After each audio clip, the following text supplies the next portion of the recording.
10వ నామం నాన్న. వన సంఘాత. సంఘాత అంటే సంఘర్షణ అనుకున్నాం కదా! ఇప్పుడు వనములు అంటే ఏంటో తెలుసుకుందాం. వన సంఘాత అంటే జగత్ ప్రాణ స్వరూపినిగా బయలుదేరిన ఈశ్వరుని నిశ్వాసము మన యందు ప్రాణముగా పరిణమిస్తున్నది. అనేక లక్షల కోట్ల జీవులందరూ మరల పీల్చి వదిలే శ్వాస ముఖ్య ప్రాణమును ప్రాణమును తారుమారు చేస్తూ ఉంటుందన్నమాట. అదే వన సంఘాత అంటే. ఎంత గొప్పగా చెప్పాడో చూడండి. ఆమె ముఖ్య ప్రాణం ఏదైతే ఉందో వన సంఘాత అంటే జగత్ అంతా, మనం సూర్యుడి దగ్గర నుంచి మనందరం 84 లక్షల జీవరాశులందరూ శ్వాస తీసుకుంటున్నాం, వదులుతున్నాం కదా! ఈ రాకపోకలన్నీ కూడా మనం అందరం వనము. గోపాలుడు అంటే ఏమిటి? గోవులు అంటే గోవులు కాచుకున్నాడని కాదు. మనందరం గోవులం. మన పాలించేవాడు ఆత్మలో ఉండి గోపాలుడు. మనకి మంచి సంస్కారాలు భగవద్గీత చెప్పినవాడు గోపాలుడు. ఈ పశువులన్నిటినీ కూడా ఆయన గోపాలుడు. అలానే ముఖ్య ప్రాణం మనందరిలో కూడా వస్తూ పోతుంది కదా! సోహం అంశః హంసస్సోహం ఇంతకుముందు చెప్పాను కదా! సో, నిశ్వాసములు ప్రాణముగా పరిణమిస్తున్నవి. ఆయన వదిలిన నిశ్వాసే మనకి ప్రాణం అయిందని. మనం పీల్చుకుంటున్నాం, వదులుతున్నాం. మళ్ళీ పీల్చుకుంటున్నాం, వదులుతున్నాం. అర్థమైందా అమ్మా? కడుపులో బిడ్డ ఎలా బతుకుతాడు? తల్లి తీసుకున్న నిశ్వాస, ఉచ్ఛ్వాసలతో బిడ్డ పెరుగుతున్నాడు.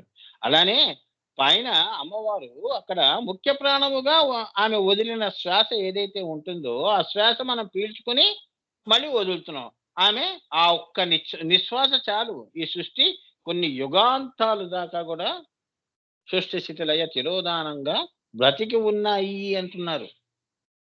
ఆ కోట్ల జీవులందరూ కూడా మరల పీల్చి వదిలే శ్వాస ముఖ్య ప్రాణమును, విశ్వ ప్రాణమును తలుచుకుంటే ఆమె తారుమారు. అర్థమైందా? తారుమారు ఉంటుంది. ఒక్క నిమిషం నాన్న. విశ్వ ప్రాణమును తారుమారు చేస్తూ ఉంటుంది అని అంటే ఏంటంటే, భగవంతుడు నిశ్వాసం వదిలితే మనం శ్వాసని ఆయనేమో శ్వాస వదులుతాడు, మనమేమో శ్వాస పీల్చుకుంటాం. అలా పీల్చుకుంటేనే బతుకుతాం, వదిలితే బతకం, చచ్చూరుకుంటాం. అదంటున్నాడు అనమాట. తారుమారు చేస్తే అలా చేసే తల్లి ఈ అమ్మవారు అని. అదనమాట. మనం పీల్చుకొని బతుకుతాం. ఆయన ఒకేసారి నిశ్వాస వదిలాడు. అదే పరాలో ఆ కదలిక ముఖ్య ప్రాణం. ఆ ప్రాణమే ఆ సౌందర్యము. అదే సౌందర్య లహరి. ఆ ముఖ్య ప్రాణం కింద వరకు కూడా పరా పశ్యంతి మధ్యమ వైఖరులు రూపాలు దారుస్తూ అంత దేవతల నుంచి మానవుల వరకు సృష్టి జరిగింది అని. మనందరం కూడా ఆ నిశ్వాసాలనే మనం ఉచ్ఛ్వాస నిశ్వాసాలుగా అంటే తీసుకోవటం, వదలటం అనేది జరుగుతోంది. ఇది ఈ ముఖ్య ప్రాణం చేసే విభూది ప్రవృత్తులు. చూసారా? వన సంఘాత అంటే అది. మరి అంతే కదా! అందరం కలిసి ఉన్నాం కాబట్టి అబ్బాబ్బాబ్బా ఇదంతా అడవండి బాబు. అంతా అడవే, వనం. వనములు అంటే ఏంటంటే నాన్న, దానికి ఒక ప్రత్యేకంగా శ్రీశైలం అడవుల దగ్గరికి పోవటం అవసరం లేదు. మనందరం కూడా అలానే వనంలో బతుకుతున్నాం. మనందరం ఏముంది, పరిణితి చెందిన జంతువులం మనం. 2 కాళ్ళ జంతువులం. వనము. ఆ వనమునకి ఆమె సంఘాత. వన సంఘాతము అంటే అది కూడా అమ్మవారి యొక్క మాయా లక్షణమే. ఆమె మాయా లక్షణం. సర్వ సంక్షోభిణీ లక్షణం. అంత సంక్షోభం పెడుతుంది. సర్వ సంక్షోభిణీ లక్షణం అన్నమాట. అట్టి క్షోభిణీ లక్షణం కలిగిన తల్లియే ఈ వన సంఘాత. సర్వ సంక్షోభిణీ చక్రం ఉందిగా, శ్రీవిద్యలో చెప్పానుగా. క్షోభ పెడుతుంది. క్షోభిణి మనం కూడా చూడండి, మూలాధార మణిపురాల్లో ఇటువంటివన్నీ సంఘాత, సంఘర్షణ జరుగుతూ ఉంటాయి. అదనమాట. ఇక అమ్మవారి నామం ఏమిటది? దేవ సంఘాత కదా, దేవర్షి గణ సంఘాత. దేవగణము అంటే అంతరార్థం నాదముగా. దేవగణాలు ఎక్కడి నుంచి ఉంటాయి అంటే, ఈ దేవగణములు అంటే మీరు పురాణాల్లో చూసే దేవగణాలుకి అర్థం చెప్తున్నాడు. అంతరార్థం ఏం తెలుసా? ఆ తల్లి పరానాదముగా అకారాది 16 అచ్చులు 16 అచ్చులతో ఋషిగణము అంటే 34 హల్లులతో సంగాత అన్నది క్ష అన్న అక్షరము హలాక్ష మూడో కన్ను ఆగ్నేయ చక్రం అంతవరకు ఒకదాని మీద ఒకటి ఎక్కినది కాబట్టి అంటే ఒకదాని మీద ఒకటి ఉన్నది అని కాబట్టి మాతృక మాల స్తోత్ర స్వరూపిణి అని దీనిలోని అంతరార్థం. ఇదే మాతృ కిరీటి విద్య. అర్థమైందా? ఆమె అచ్చులుగా హల్లులుగా క్షకారాంతం వరకు అక్షరం వరకు కూడా ఆ తల్లి మూడో కన్ను వరకు కూడా ఒకదాని మీద ఒకటి మూలాధారం మీద మీరు అది చూపిస్తాను. అకారాది పైనుంచి వస్తే క్ష ఎక్కడ వస్తుందో మనలో కూడా ఆ ఎక్కడ మొదలవుతుంది క్ష ఎక్కడ మొదలవుతుంది ఆగ్నేయ గురుగారు శ్రీ విద్యారత్నమాలలో మాతృక కిరీట విద్య మంత్రాన్ని చూస్తుంటే ఈ విషయం బాగా అర్థమవుతుంది గురుగారు. నేను లాస్ట్ టైం చెప్పానమ్మా అందరినీ చదవమని. మాతృక కిరీట విద్య శ్రీ విద్యారత్నమాల పుస్తకం ఆయన రాసింది అదంతా రాసింది చూస్తుంటే ఇది బాగా అర్థమవుతుంది గురుగారు. ఇది వినేసి అది చదివితే అప్పుడు అది బాగా అర్థమవుతుంది. అర్థం ఇప్పుడు మీకు అర్థమైంది కదా. ఇప్పుడు నేను చెప్పింది ఇప్పుడు మీరు మళ్ళీ ఆ పుస్తకం తిరగేయండి, మీకు అంతా అర్థమైపోతుంది. ఇది దేవగణము అంటే అదనమాట.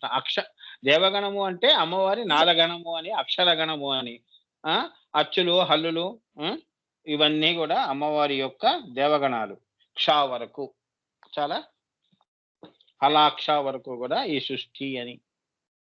ఇక మూడో కన్ను దగ్గర ఏముంది? ఆత్మే కదా, అమ్మవారు ఓంకార రూపిణి కదా. ఓంకార రూపిణి కిందే ఓంకారం స్థూలంగా వచ్చిందని.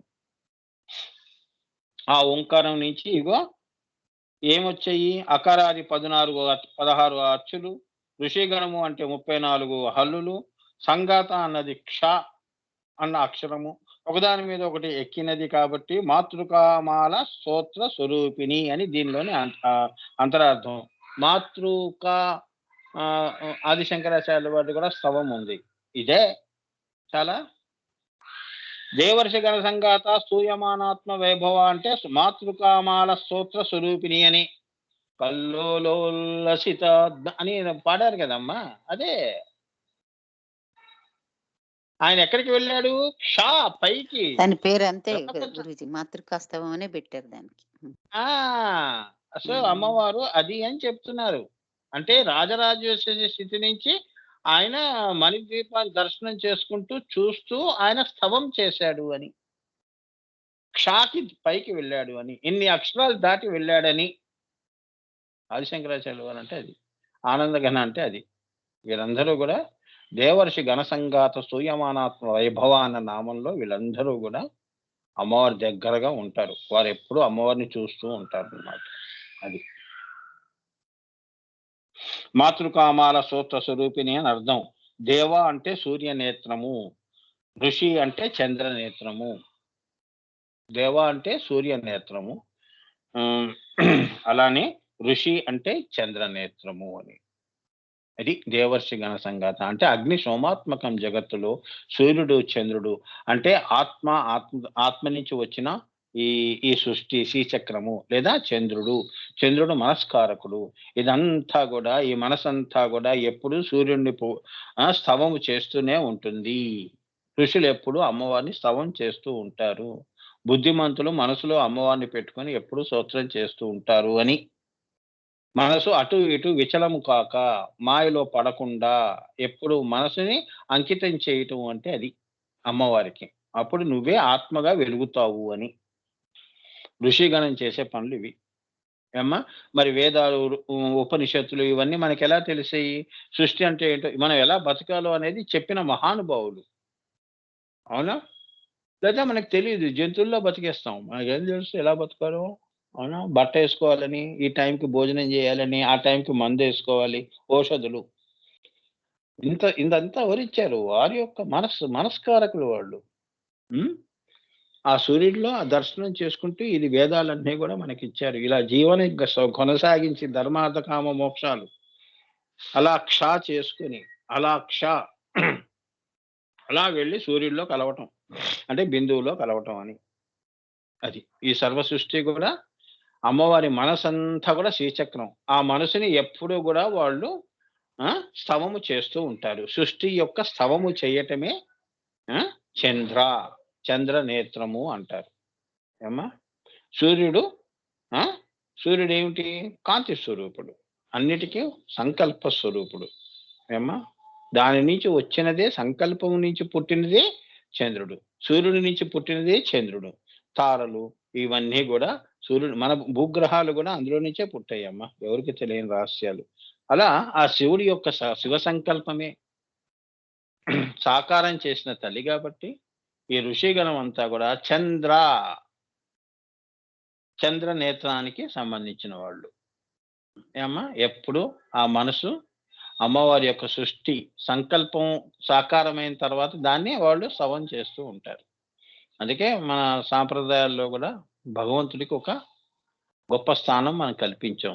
అందుకే మనకి తెలియకుండా అమ్మవారు పైనుంచి మనని ఏది చేయాలి ఏది చేయకూడదు అనేది కూడా శాసిస్తూ ఉంటుంది. వేదాలు అలా అంతవరకు ఉంటాయి. నీకు తెలిసినా తెలియకపోయినా నీ జీవితం వేదయుక్తంగానే వెళ్ళిపోతూ ఉంటుంది. అది నీకు అది అనుభవాయుక్యమే. అంతేగా మనకు ఎవరు చెప్పారు 9ంటికి టిఫిన్ చేయాలి ఇవన్నీ అంతే కదమ్మా. నిషిద్ధమైన పనులు ఇవన్నీ చేయకూడని పనులు, చేసే పనులు, కర్మలు ఇవన్నీ ఎవరు చెప్తున్నారు?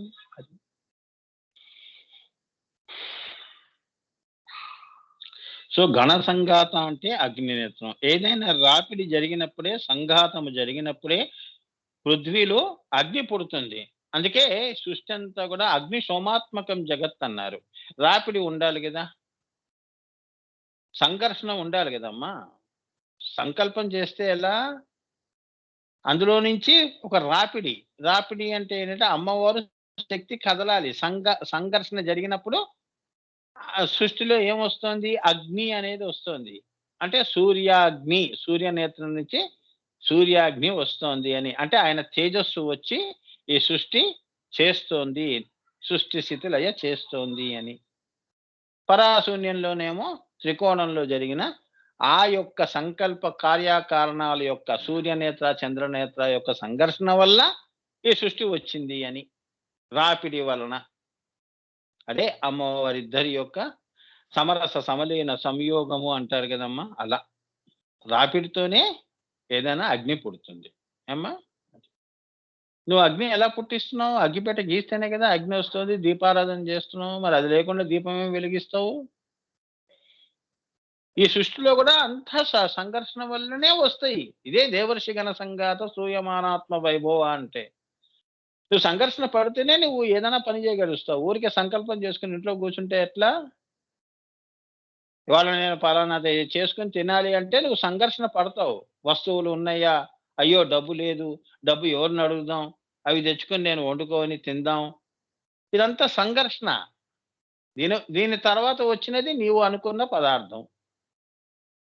ఈ సర్వ సృష్టి కూడా దేవర్షి గణ సంఘాత సూర్యనేత్రము. మరి మనసు ఉంటే సూర్యుడు ఉంటే మనస్సు. అవునా? సూర్యుడు ఎక్కడుంటే మనసు అక్కడ ఉంటుంది, శివుడు ఎక్కడుంటే అమ్మవారు అక్కడ ఉంటుంది. చాలా ఆయన ఉట్టిగా సూర్యుడు వెలిగితే ఏం లాభం అమ్మా? చంద్రుడి వల్ల సృష్టి, అంతేగా. చంద్రుడి వల్ల పుట్టుక అనేది నిర్ధారిస్తారు, అంతే కదా. పుట్టుక మనం ఎలా పుట్టాం? మనస్కారకులు. అందుకే పితృదేవతలు, వాళ్ళే పితృదేవతలు అక్కడ ఉంటారు. ఈ పక్షాలు కదా, పితృపక్షాలు కదా. అందుకే చెప్తున్నాను పితృలోకం ఎలా ఉంటుందో వారు ఎలా ఉంటారు అనేది తర్వాత చెప్తారు. ఏమ్మా అతి రహస్యమైనది చెప్తాను. వాళ్ళు నువ్వు చేస్తున్నవన్నీ గమనిస్తూ ఉంటారు, అది మర్చిపోవద్దు. నువ్వు పెట్టావా పెట్టలేదా, ఎవరికి స్వయం పాకం ఇచ్చావు, ఎవరిని తలుచుకున్నావు, ఎవరికి తర్పణం వదిలావు. నువ్వులు వదలడం కూడా ఎంత గొప్ప తెలుసా. నువ్వు ఈ పని చేసినందుకు వాళ్ళ పైన అమ్మవారికి ఏం నివేదన చేస్తా, అదే దేవర్షి గణ సంఘాత. నీ పేరు మీద వాళ్ళు అమ్మవారికి అక్కడ ఆశీస్సులు, అమ్మవారి ఆశీస్సులకి సిఫార్సు చేస్తారు. అది అర్థమైందా? పితృదేవతలు అంటే ఏదో ఇక్కడ నీకు మాయలో ఎలా అంటే చాలండి సంవత్సరానికి లైఫ్ లాంగ్ కట్టొచ్చు కదండి. 10,000 కట్టేస్తే అయిపోతుందిగా కాశీలో. ఈ లెక్కలు కాదు. శ్రద్ధగా చేయాలి ఏదైనా. క్రియాయోగం ఒక రోజు తెలిసిపోయిందండి. తెలిసిపోతే జీవితాంతం చేసినట్టే అనుకుంటే ఎలా? రోజు చేయాలి, సాధన చేయాలి. అలా అనుకుంటే ఒకసారి ఉచ్ఛ్వాస నిశ్వాస చేసుకొని ఇంక చాలులేండి జన్మంతా ఆ శ్వాస సరిపోతుందంటే ఎట్లా? మళ్ళీ శ్వాస తీసుకోవాలి. ఇదే సాధన. శ్వాస సాధన.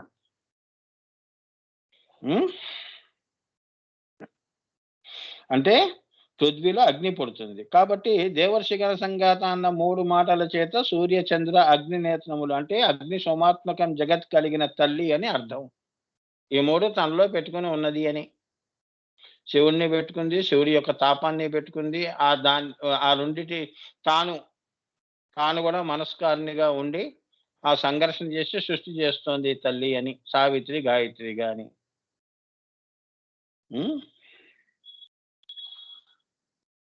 సంఘాతం వలనే అగ్ని ఉద్భవిస్తుంది.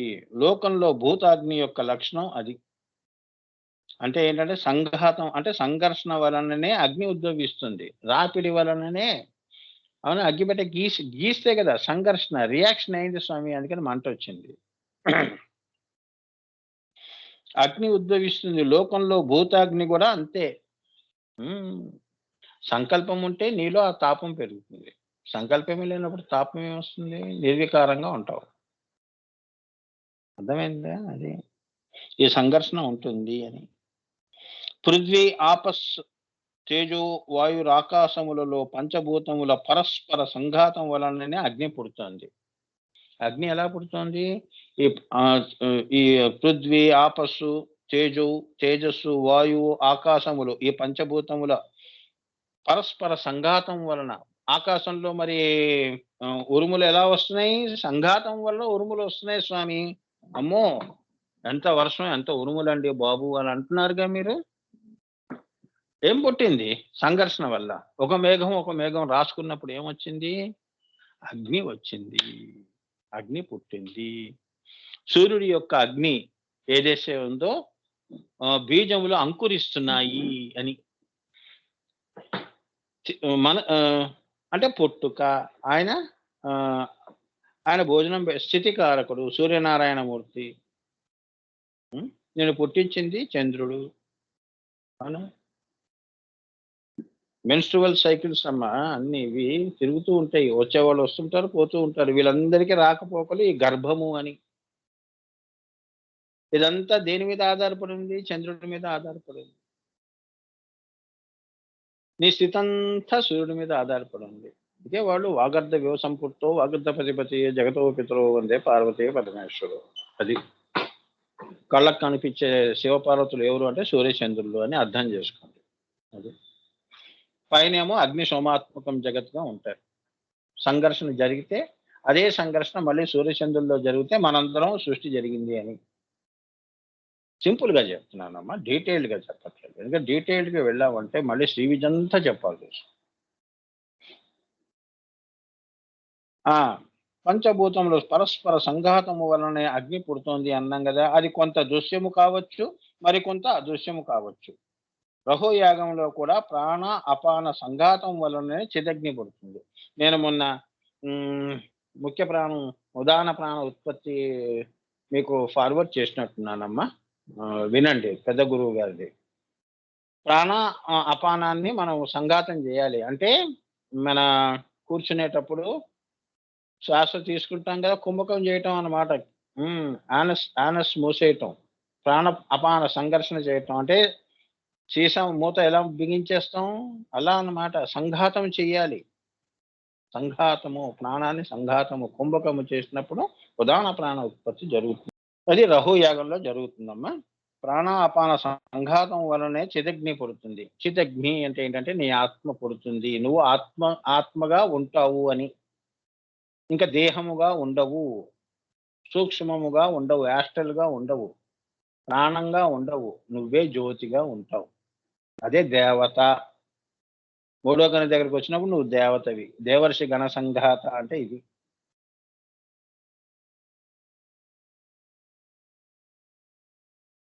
అపాన అది స్వాదిష్టాన చక్రాన్ని రగిలిస్తుంది. ఈ స్వాదిష్టాన చక్రం ఉంది కదా, ప్రాణాపాన వలన స్వాదిష్టానమేమో అగ్ని అమ్మ, మూలాధారమేమో అగ్ని కుండము.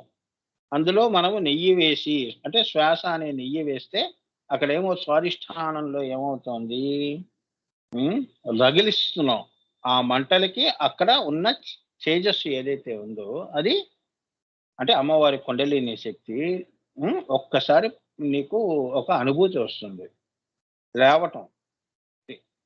అంతవరకు సుప్తావస్థలో ఉన్న ఈ కుండలిని జాగ్రత్త అవుతుంది అని. పడుకున్న వాడిని ఏం చేస్తాం, నీళ్లు మొహం మీద కొడితే ఒక్కసారి లేస్తాడు, అవునా? అట్లా అది ప్రజ్వలమైనప్పుడు మూలాధారస్థ స్వపిత కుండలిని ఆ ఉష్ణానికి జాగృతం అవుతుంది. చెప్పాను కదా, నువ్వు అలా చేస్తూ ఉంటే ఆ వేడికి అది టైం పడుతుందమ్మా. అంత తొందరగా నీకు వెంటనే జాగృతం కాదు. అటువంటి ఆలోచనలు చేయొద్దు మీరు. సాధన వల్ల సాధ్యం కానిదంటూ ఏమీ లేదు. సాధన చేస్తూ పోతే, ఈ ప్రాణ అపాన కుంభకం చేస్తూ పోతే, నేను ఇచ్చిన ఫస్ట్ స్టెప్ సెకండ్ స్టెప్ చాలు, ఆ రెండు నీకు తెలియకుండా జాగృతం అయిపోతుంది. ఇప్పుడు పూర్వకాలంలో పల్లెటూళ్ళలో ఏం చేస్తారు, వర్షాకాలంలో అగ్ని రగిల్చాలనుకోండి, కర్రలన్నీ తడిసిపోయినాయి. దాన్ని ఆరబెట్టి ఏదో పొడి పొడిగా ఉన్నవన్నీ ఒక చోట చేర్చి పాపం నానా తంటాలు పడతారు. మళ్ళీ ఆరిపోతుంది, వెలుగుతుంది, ఆరిపోతుంది, వెలిగిపోతూ ఉంటుంది. ఇట్లా ఇవి ఎప్పుడో వంట కానీ ఎప్పుడో 8ంటికి కానీ కాదు. బియ్యం వేస్తారు, కింద పాపం పెడితే కర్రలేమో పచ్చిగా ఉన్నాయి. అదంతా పచ్చిదనం అంతా పోవటం. ఆ పచ్చిదనం పోవటం అంటే నీకు దేహభ్రాంతులన్నీ పోవటం లాంటిది. అర్థమైందా? ఒక్కసారి భగ్గని అంటుకుంటుంది. అంటుకున్నప్పుడు నువ్వు అదే అవుతావు, నువ్వు కర్రవి కావు. అర్థమైందమ్మా? అగ్నివి అయిపోయావు. కర్రలోంచి అగ్ని వస్తోంది. శరీరం అనే కర్రలోంచి అగ్ని పుడుతోంది అంటే ఆత్మ పుడుతోంది అని. అది జాగ్రత్త అంటే అది. జాగృత కుండలిని అంటే అదే అన్నమాట.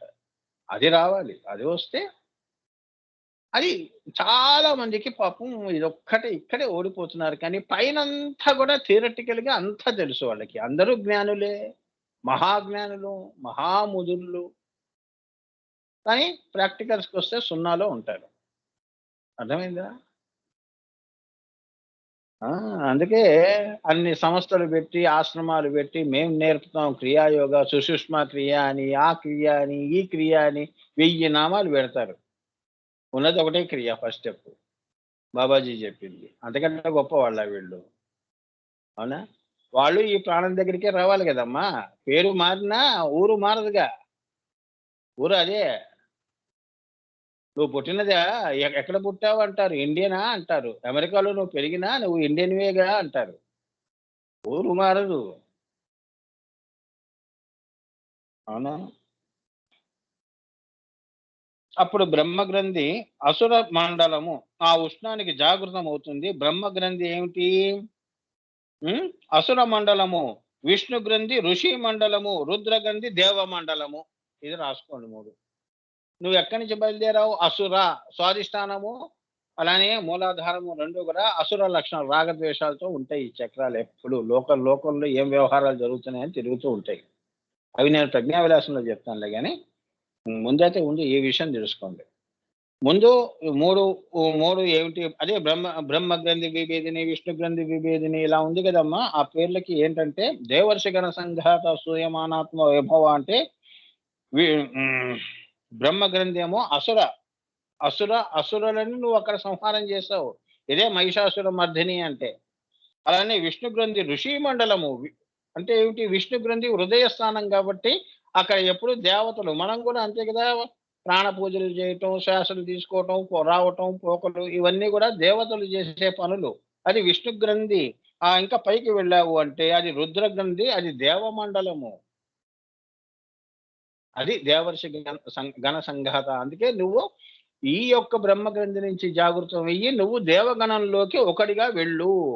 అంటే ఆజ్ఞాచక్రం 3వ కన్ను తెరుచుకోవటము. ఆ దేవర్షి, ఆ దేవగణములో నువ్వు ఒకదాని అవుతావు అని. ఇదే త్రిపుర అలా విన్న వాళ్ళందరూ రహస్యంలోకి వస్తుందా గురుజీ? ఆ, ఆ, త్రిపుర త్రిపురాలు రహస్యం ఒకటి చేయడం అంటే అదే కదండి గురుజీ. త్రిపురాలు అదే మూడింటిని ఛేదన చేయడం. ఛేదన చేయడం అది గురు. అసుర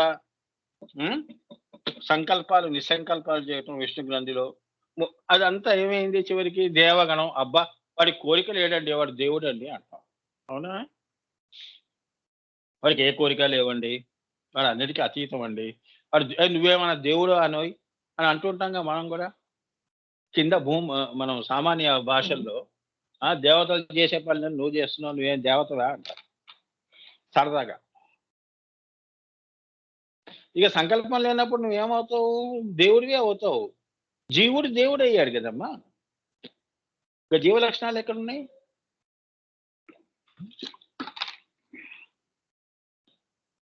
ఇదే దత్తాత్రేయ.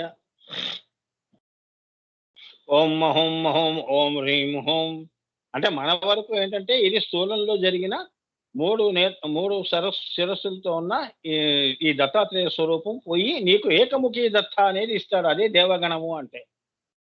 అంటే ఒకే చింతనలో బ్రహ్మ చింతనలో ఉంటావు అని. నీకు కింద చింతనలు ఉండవు, ఆలోచనలు ఉండవు, పై ఆలోచనే ఉంటుందని. వాళ్ళు దేవతలు. అందుకే పైనుంచి దిగొచ్చారా అంటుంటారు చూడండి. అది దేవర్షి గణ సంఘాతాలు అంటుందమ్మా. సో ఆజ్ఞాచక్రంలోనే రుద్ర గ్రంథిలోనే నీకేమిటి? నీ ఆత్మదర్శనం. దాన్నే విరాట్ పురుష దర్శనము అంటారు. ఏమంటారు? విరాట్ పురుష అంటే ఏంటంటే నువ్వు కింద నుంచి పైకి దాకా వెళ్ళింది పురుషుడిగా ప్రయత్నం చేసావు. అప్పుడు మూడో కన్ను దగ్గరకు వచ్చినప్పుడు నువ్వు విరాట్ పురుషుడు అయ్యావు. అంటే అంత అహం బ్రహ్మాస్మి అనే అనుభూతి చెందావు అని మన పరంపరలో ఒకరికి జరిగిందమ్మా. ఇది మొన్న పోయిన క్లాస్లో కూడా చెప్పాను, ఎప్పుడు చెప్పాను. ఒకరికే చాలా మంది జరిగింది, వాళ్ళు నాకు చెప్పుకున్నారు కానీ పేరు చెప్పద్దన్నారు. వారి రిక్వెస్ట్. ఆ విరాట్ పురుష దర్శనం చేశారు. గురువు గారు మీరు చెప్పింది లలితా సహస్రనామాలు అంటే తూచా తప్పకుండా ఏమ్మా అంత చక్కగా వాళ్ళు చేశారు, శ్రద్ధగా చేశారు కాబట్టి అంతే కదమ్మా, శ్రద్ధవాన్ లభ్యతే అన్నట్టు ఆ విరాట్ పురుష దర్శనం కూడా అమ్మవారు వారికి ఇవ్వటం జరిగింది. మరి శ్రద్ధ లేకపోతే నేనేం చేస్తానమ్మా గురువుగా? దారి చూపిస్తాను కానీ ఏమ్మా చివరిదాకా రాలేను కదా తల్లి. ఆజ్ఞ వరకు వస్తాను తల్లి నేను నీతో. తర్వాత నీ దారి నీదే, నా దారి నాది. ఏమ్మా అంటే నా దారి నాది అంటే ఏంటంటే నాన్న, నిన్ను నేను లయంలోకి తీసుకెళ్లే వరకు నీతో ఉంటాను. గురువులు ఎప్పుడూ ఉంటారు. అమ్మా నువ్వు బిందువులో అమ్మవారికి అప్పచెప్పటమే పని గురువుకి. నువ్వు ఎక్కడి నుంచి వచ్చావో నీ ఇంటికి చేర్చటమే గురువుల యొక్క పని అని. అది మూడో కన్ను వరకు. అక్కడ అమ్మకి అప్పచెప్పేస్తే అమ్మ చూసుకుంటుంది. అహమేవ బ్రహ్మ అయమాత్మ బ్రహ్మ సర్వం కలివిదం బ్రహ్మ అనుకుంటూ ఈ దేవతలందరూ కూడా ఉన్మని అమ్మవారి 9 కాంతి చక్రాలు అక్కడ ఉన్న దేవతలందరూ కూడా నిన్ను బాధ్యతగా ఏంటంటే ఈ ఆత్మని రాజరాజేశ్వరి స్థితి నుంచి మహాత్రిపుర సుందరి అయిపోయిన తర్వాత రాజరాజేశ్వరి బ్రహ్మకచ్చం దగ్గర తీసుకెళ్లి నేను ద్వాదశాంతాలు దాటించి లలిత అమ్మవారి పాదాల దగ్గర నిన్ను కలపటం వాళ్ళు చేస్తారు. వాళ్ళు దేవర్షి గణ సంఘాత. అందుకే వారు చేసే పనికి ఋషి రుణం తీర్చుకోలేంది బాబు అంటే ఇదన్నమాట అర్థం. స్థూలంలో ఇలా ఉండి ఇలా రండి రా అని చెప్పారే. ఇప్పుడు ఈ ఋషులందరూ గురువులందరూ ఋషులతో సమానం, ఋషిత్వంతో సమానం. వాళ్ళు మనకి మంచి చెప్పారు. మూలాధారం నుంచి బయలుదేరి ఆజ్ఞ దగ్గరికి వచ్చి ఆజ్ఞ నుంచి రాజరాజేశ్వరి స్థితికి ఆ దేవతల యొక్క దేవర్షి వాళ్ళ కరుణతో నువ్వు అమ్మవారిని చేరుకోనాయనా. కింద మూలాధారం నుంచి ఆజ్ఞ వరకు నేను ఈ ఋషిగా నేను నీకు ఇంత జ్ఞానం ఇస్తున్నాను, మార్గము చూపిస్తున్నాను, సాధన చెప్తున్నాను, ఏ పని చేస్తే నువ్వు అక్కడ చేరుకుంటావు అని ఆ పనిముట్లన్నీ నీకు ఇస్తున్నాను అని అది తన సమక్షంలో కూర్చోపెట్టుకుని నేర్పటం.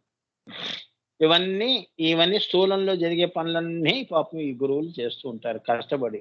మంచి కానీ చెడు కానీ అన్ని భరిస్తూ ఏమా నీలో అన్ని కూడా తొలగించుకుంటూ నిన్ను శుద్ధి చేసి పంపిస్తారు అన్నమాట.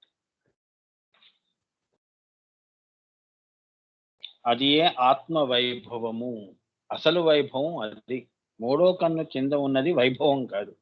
ఇదంతా కూడా నువ్వు శ్రద్ధగా చేసి మూడో కన్ను దగ్గర రావటం అనేది అసలైన అది వైభవం. అంతేగాని మాయలో అది సంపాదించాను, ఇది సంపాదించాను అనేది కాదు.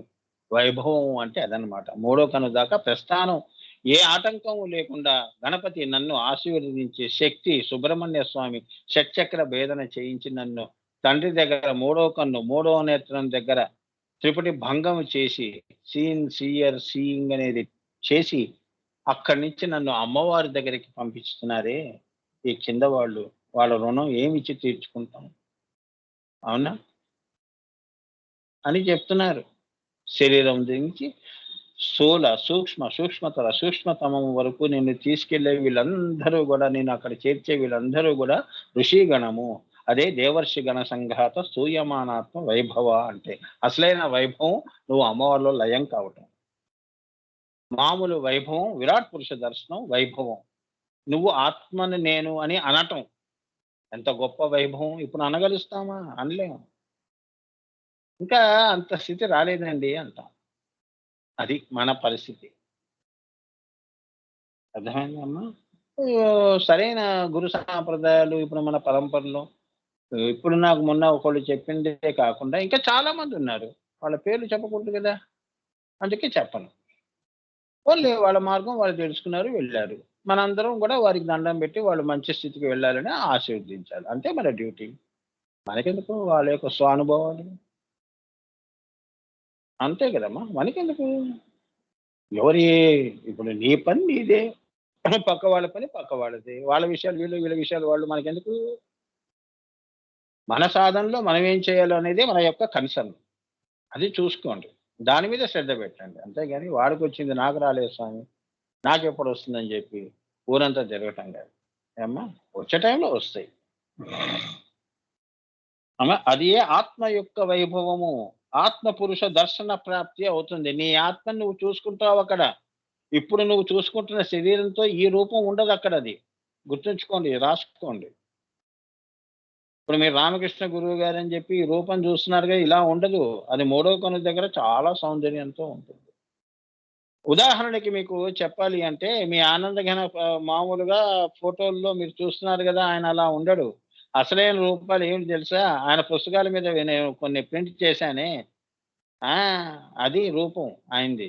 అందుకే మన పరంపరలో మన టైటిల్ పేజ్ ఎప్పుడు కూడా ప్రత్యేకంగా ఉంటుంది. చాలా మంది అడుగుతారు, ఏంటి స్వామి దీని అర్థం అంటే, ఇంత చెప్తే ఎంత గొప్ప అర్థం అండి.